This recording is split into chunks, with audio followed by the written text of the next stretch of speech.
Hello, and welcome to a special mini edition of the Sustainable Commodities Podcast, recorded live at the Regenerative Agriculture Summit Europe in September 2025.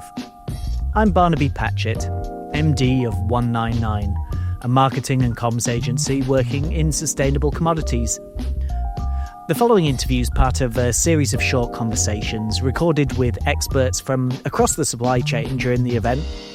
Look out for the others and check for the special report episode on the conference, which is available now.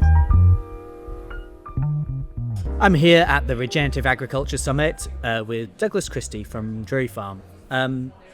Douglas, welcome to the Sustainable Commodities Podcast. Thank you. Thanks. Before we start, can you just tell us a bit more about what it is that you do? I've been a farmer for over 35 years, I should think. In Fife, it is a mixed farm on quite good land, and half the farm was turned organic in 2006, and that's basically livestock-based beef cattle. But I do grow some organic crops as well, and the other farm, I went onto the dark side in the late 1990s and started what was then called conservation agriculture. More commonly known probably as regenerative farming now. Whatever that means. But so I started direct drilling, and I started putting cover crops in, and I suddenly realized it wasn't all about direct drilling and no-tilling. It was you had to, there are other things you had to do to make it work, and rotation change, diversity, putting more diverse crops into the ground. And it's been a reasonable success. It's certainly cut input costs quite considerably. So what has the impact been? What has that cut for you? What are the costs that have come down? Fuel costs. Yep.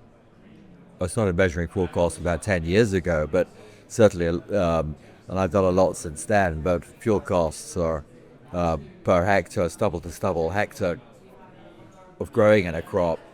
I suddenly realized, quite interesting, doing a lot more measuring on the farm.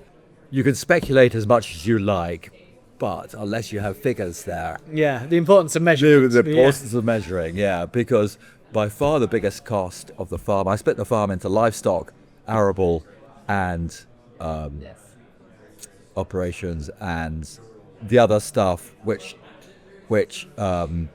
estate stuff like hedge cutting and road maintenance and drainage and so on.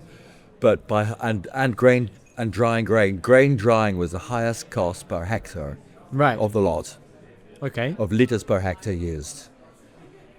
And that's come down. That's coming down. Yeah. That's nice. Yeah. So. But it over a 5 year period, it depends on the year. You can have a dry year and a year, but it just shows the difficulties. The further north you farm in Scotland, some of these issues raise their head, like grain and drying costs. Yeah. Okay. The weather is. And there's carbon. Obviously, the carbon involved with that. Yeah. In terms of carbon, I believe you did win an award, the Carbon Farmer of the Year, a few years ago. In terms of carbon, what's happened to the sort of carbon in your soil? Or your soil's ability to contain it? When I started farming, I don't think I didn't take over degraded soil. No. Carbon, I may be measuring carbon since 1990 on all the fields of the farm. There hasn't been much change. Right. To be honest. Okay. And I thought there would have been. It could have been a different matter if I was started on degraded soil with carbon or organic matter levels at sort of 1-2%, but I started about 4%. They have risen slightly, but there's no rhyme or reason why they go up and down. Some years they go down, some years they go up. And that's regardless of your practices. That's the external factors. That's right, external factors. It depends what time of year you take the carbon measurements. So it could be, you could really get quite confused by the whole thing. So carbon is one measuring matrix, and whether it's the most important, I don't know. I think soil in their soil health smear, I think structural stability, soil aggregate stability is probably one of the most important ones. Yeah, and are people measuring that now? Are they measuring it all? There is measurements out there, but it's mainly done by specialist organisations. You can do it yourself. Yeah, but there's a and there's been, with soil organic matter measurements, you've also got, which I never did in the past, but you've also that's got to be combined with a bulk density test. Moving on to the bigger picture, what are the biggest barriers stopping more farmers operating in the way that you do? What are the biggest barriers against farmers? I think it's there are no not really. There's now all that much incentive to change. Okay. To be honest, I think my next door neighbours probably get a lot better yields than me. But at the end of the day, they might come out with the same net profit. Right, so it's been a cost reduction rather than a yield increase for you. No, it's not a yield increase by any stretch of the imagination. But what is a sustainable yield without degrading soil? Yeah. I don't know. There was got to be a limit there somewhere. Mm-hmm. We can't have parabolic growth, no. Yield increases year after year without having some sort of trade-off. No. Effects.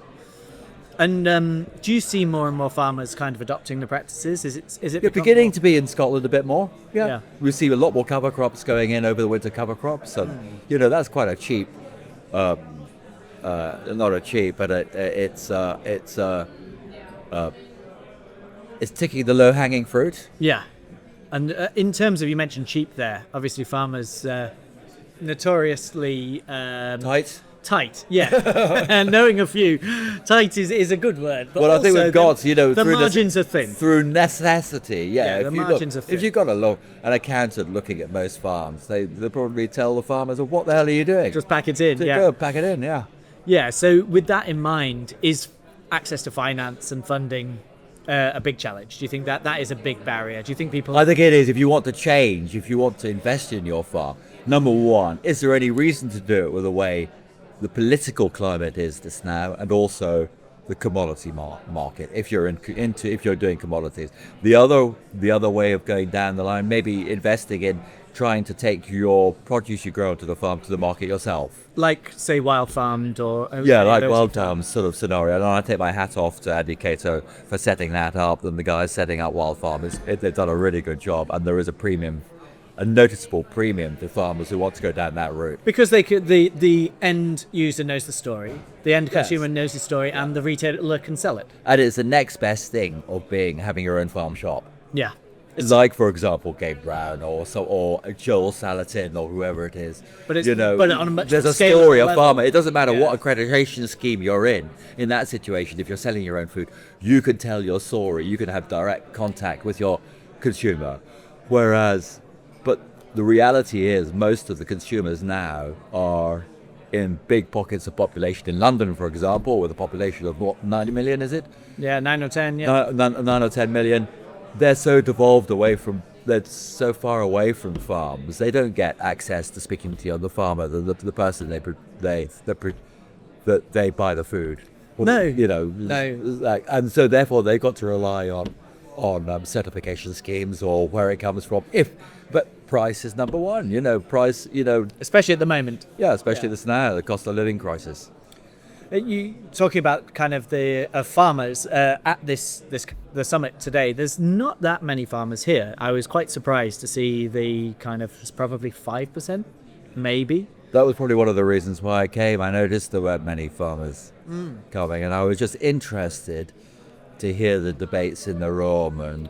But the amount of times farmer-centric was mentioned was farmer phenomenal. first. Yes, sorry? Farmer first. Farmers first, yeah. Yeah. But do you think that's just talk?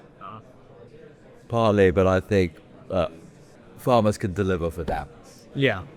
And there's got to be a symbiotic relationship between the farmer and the supermarket or the retailer and the processor in between. And everyone's got to get a bit of the pie. But farmers have the ability to be carbon neutral, if not carbon positive. Mm-hmm. There's not anywhere else in the supply chain that could realistically claim to do that without offsetting. No, Not at all. I think that's the big difference, and that's potentially the thing that you have to, that carbon positivity or that carbon negativity, or however you want to phrase it, the ability to cut scope 3 emissions or whatever that might be for a big organization, aligning with their goals is where the potential, that symbiotic relationship could be formed. The trouble, the thing that I can see is with their competitors, how do they have their unique selling point with that? So the whole thing could become fragmented. Yeah, I think I've seen that today. The number of different schemes and frameworks and standards and for example, measuring methods. I supply to 4 or 5, 6 different companies. 2 or 3 of them, they all insist on different. I've got to do 2 to 3 carbon footprint, 2 or 3 different carbon calculators, because they all want their system. Their system, yeah. It was we heard in one of the talks today that there are more than 70 different farm carbon calculators just in the UK. Yeah. I mean, another of the words that could be on the big words, the word cloud for this event would be harmonization, or bringing standards together. I mean, but can't happen. It does have its uses. Yeah. That diversity of mechanisms. Data diversity. Yeah. Because I could use that if don't think I'm getting paid enough for what I'm producing, the people I sell to want my carbon calculator and they don't show any premium for that, then you can. It's up. At present, it's me that supplies the information, so I can use a different one. Do a different one. Yeah. Yeah. Well, that's fair enough. Yeah. Well, thank you very much for your time. Thanks for talking to me on the Sustainable Commodities Podcast. Thank you. Thanks for listening. Please leave us a review, subscribe, and make sure you listen to the other episodes in this Regenerative Agriculture Summit series. Thanks.